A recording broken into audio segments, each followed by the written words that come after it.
मी Ashwini SI sister चॅनलमध्ये आपल्या सर्वांचं खूप खूप स्वागत आहे। सकाळचे 9 वाजले तर गुरु आत्ता उठलाय तर निवांत आजीसोबत गप्पा मारते। खूप खेळकर झालाय आणि त्याला एकट्याला तर सोडून चालत नाही, कारण की त्याला एकच ध्यास आहे की सारखा एकसारखा पालता पडत असतो। तर आज चुलीवरची गुरु झोपलाय, म्हटलं चला पटापट बघा आधी सगळे कपडे धुतले, कारण की पोरींची गणवेशी वगैरे होते। म्हटलं आता सई झोपली आजीच्या बेडवरती आणि गुरु झोपला होता माझ्या बेडवरती आणि हॉलमधल्या खाटावरचं सगळे आता ऊन पडले। सगळे म्हटलं चला बेडशीट भिजत घालावं, पण दररोजची जी कपडे आहेत ती सगळे आधी कपडे धुवून घेतली। गुरु झोपलाय तेवढं जेवढं होतील तेवढं कामं, आणि रवा भाजून घेतला, गार करायला बाहेरच ठेवलाय आणि चूल ठेवलाय चुलीवरती आणि आळीवाची खीर पण ठेवले। उपवास करायचं बोलले होते, पण आई बोलले की अश्विनी नको करू, गुरु आणखी लहान आहे, दुधावरती परिणाम होईल। आताशी कुठे 3 महिने पूर्ण झालेत, मी उपवासाची पूर्ण तयारी पण करून ठेवलेली होती, पण ठीक आहे म्हटलं पांडुरंगाला 1 वर्ष माफ करा असं बोलली। थोडं 1 किलोभर शेंगदाणे आणले होते ह्यांनी काल, ऊन आहे तर तिकडं वाळत घातले शेंगदाणे। ऊन सावली असा खेळ चालू आहे सध्या, आणि स्वयंपाक पूर्ण झालाय। चपाती पण बनवून घेतली चुलीवरतीच पटकन, शेवग्याची शेंग बनवून घेतली आणि एका बाजूला साईडला ठेवली हे बघा,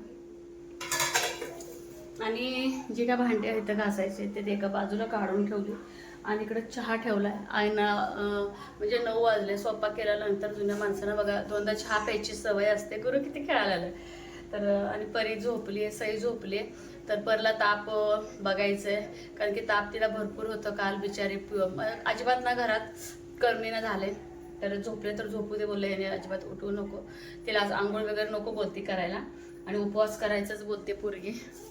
तर सई पण उपवास खूप लहानपणापासून करते आणि तिचं बघून परी करते, तर पोरी उपवास केले, म्हटलं चला केळं तर आणलं ना। 2 वाटी वरी म्हणजे भगर भिजत घातलेली आणि 1 वाटी साबुदाणा, तर ह्यातलं थोडंसं सगळं पाणी ना उपसून घेणार आहे, इतकं पाणी शिल्लक आहे, आणि ह्याला ना मिक्सरला दळून घेणार आहे। तर आपलं घरचं नारळ, तर जास्तीची काही चटणी लागणार नाही, एवढं नारळ मी ठेवणार आहे शिल्लक, आणि एवढ्याची चटणी बनवायची। चटणीला फक्त मीठ, साखर आणि हिरवी मिरची, बस, बाकीचं काही नाही, अगदी साधं सिंपल आपल्या खोबऱ्याची चटणी करायचं आहे। आणि हे दळून घ्यायचं होतं, गुरु उठेल म्हणून मी अजिबात मिक्सरला लावलेलं नव्हतं। मिक्सरला लावून पटकन बॅटर तयार झालं की नाही, ह्याच्या इट्या खूप छान होतात बरं का। हा विठ्ठल विठ्ठल, फोटो काढताना लालाचे नाही पिडाचे नाही, काय कसे बघताय बघ टावकारून, कसे बघताय बघ, धाराशी ह्याला धर, मोबाईलच्या आहे किचनला बघतय, ह्याला बघतय, ह्याला हे हालतंय ना ह्याला। मला तर गोड चटणी आवडते, कोणाला आवडते कोणाला आवडत नाही, ऑप्शन आहे। तर ह्यात साखर, मीठ, खोबरं आणि थोडंसं आल्याचा तुकडा टाकलाय आणि 4-5 मिरच्या, तर हे बारीक करून घेते। आणि आपलं ना हे बघ इडलीचं पण पीठ अगदी मस्त तयार झालंय, तर हे बघा अगदी मस्त असं ना आपलं पीठ तयार झालंय। आणि विशेष म्हणजे रात्री भिजत घातल्यामुळं पूर्ण म्हणजे काय म्हणतात त्याला, आंबटपणा आलाय, त्याला आंबूसपणा आलाय। तर गुरुला लवकर आंघोळ घातली, कारण की त्याचं फोटोशूट जर म्हणजे खूप उशीर झोपतो तो, परत जर आंघोळ उशिरा घातला की रात्री 3-4 वाजेस तर मग उठत नाही, मग सईला फोटोशूट करायचा आहे, त्यामुळे त्याला लवकर आंघोळ घालून लवकर झोपी घातलेले। त्याला झोपी म्हणजे ह्या टायमाला बिना आंघोळीच्या अगोदर झोपतोच तो, तरी पण म्हटलं चला आवरावं, तर हे ना पाणी पूर्ण उकळून घ्यायचं म्हणजे आपली इडल्या छान होतात। चला सगळ्या इडल्या ना इडल्या पात्रामध्ये ना पीठ घालून इडल्या करायला घेते, दाखवते।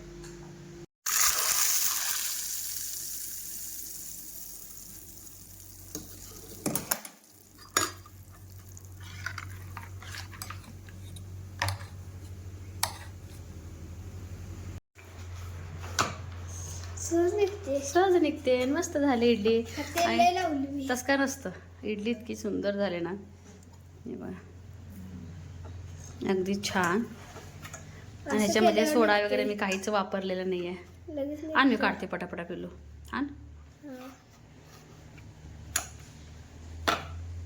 खडा। साबुदाणा पण भिजवायचा का तुम्हाला? कशाला नको ना, काढू का मी? काढते, ही एक काढा, मस्त।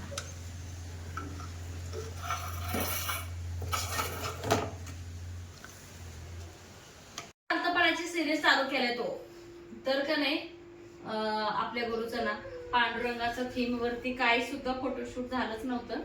तर मला आज सई आणि परी घरात आहेत, सुट्टी पण आहे आणि तेवढा मोकळा वेळ पण मिळतो. म्हणजे आता हॉलमध्येच करूया. मागची बाजू आहे कुठली? मी ही बाजू टाकलेली कारण ते खडे गुरुला टोचणार नाहीत म्हणून. गुरु पालत पडायला लागलाय. टोचतील का खडे? नाही नाहीतर मग मागची बाजू कर, मागच्या बाजूला खडे नाहीयेत. तसं नाही. आले थांब परी. आतली बाजू आणू शकते का? हा ते तर ही आहे ना गॅप म्हणून.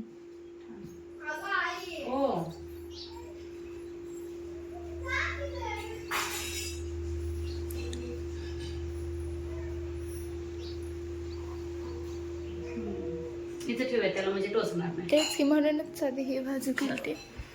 ही बाजू नीट कर. मी जरा बरोबर जाऊ नका ग. परी बाहेर कर, सरळ कर त्याला. रांगोळी काढणार आहे. सुकलंय तोंड पण रांगोळी काढणार म्हणतेच. तर तिला काढ म्हटलं रांगोळी आणि इकडं सई तयारी करते.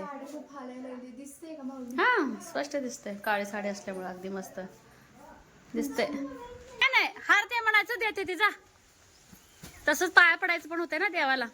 ए उद्या नारळ फोडायचं परी लक्षात कर ग परू.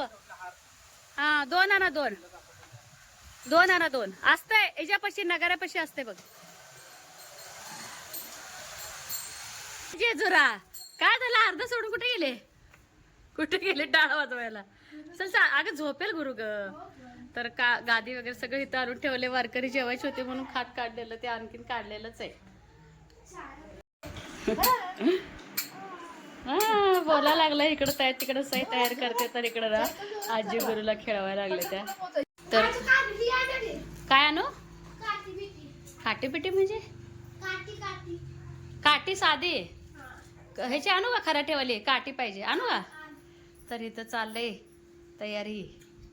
पोरोबाई आपली खात खात रांगोळी काढती. सईबाई ब्रेक घेती. बाळाला घेऊन फिरवून येते. हा परलं म्हटलं गोळ्या खायच्या असतात बाई. हिला भरपूर गोळ्या औषध येतं. तू म्हटलं तू फराळ बी खा आणि जेवण बी कर. काठी कसली काठी आणू? खराटेवाली आणू का? तर काडेपेटीची असं म्हणते का? हे गुरुचरित्र आहे. ही तर ज्ञानेश्वरी आहे. हे गुरुचरित्र आहे.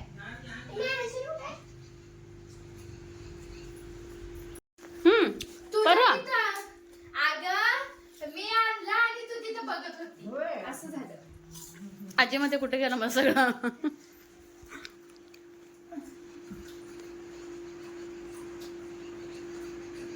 फुलं बघायला गेले फुलंच मिळालं नाहीत ओरिजिनल. कस का फुलं मिळालं नाही? तो आषाढी आज एकादश म्हणजे हार पाहिजे होती. आज पाहिजे होती का? एवढं फोटोशूट करायला इतकी मेहनत लागते ना. सगळं घरदार लागले. तो हारायला लागलाय.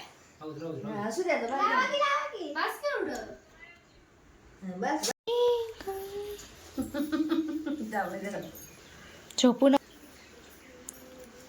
चप्पल दिसले का माझे? चप्पल घातलीस तू? हो कडेल आहे. कशा बघताय? हा बघताय. मिळालं म्हणा आई. ह्याला टोपी घालायची का वर असं? टोपी घाले का? बघ तसलं घालताय का? बघा बघ बाबांच्या. बाबा तू धोतर येते की? नेसायला धोतर येते की? नाही छान आहे आता. नको राहू दे पिल्लू. ए बसलं पर्याय छान होती. काय चला बुझ बुळ बुळ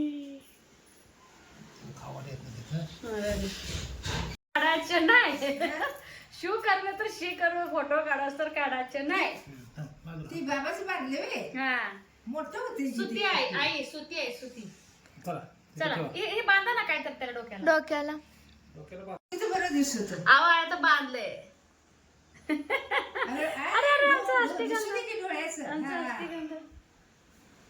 काय करायला लागली ती मला माहित नाही म्हणते तो. मुझे कुछ तो किया है.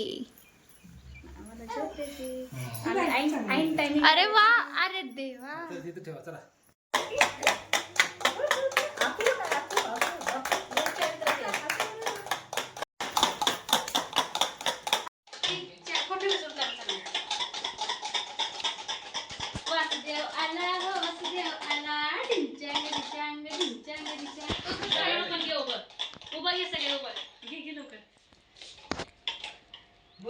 गुरुचा फोटोशूट करताना अगदी घरदार सगळे आम्ही कामाला लागलेलो आहोत. मला जे भेटेल ते वाजवायचं चालू आहे. हे पुढून खेळवतात, तिकडं आई खेळवतात, सईचं तिकडं शॉर्ट शूट चालू आहे.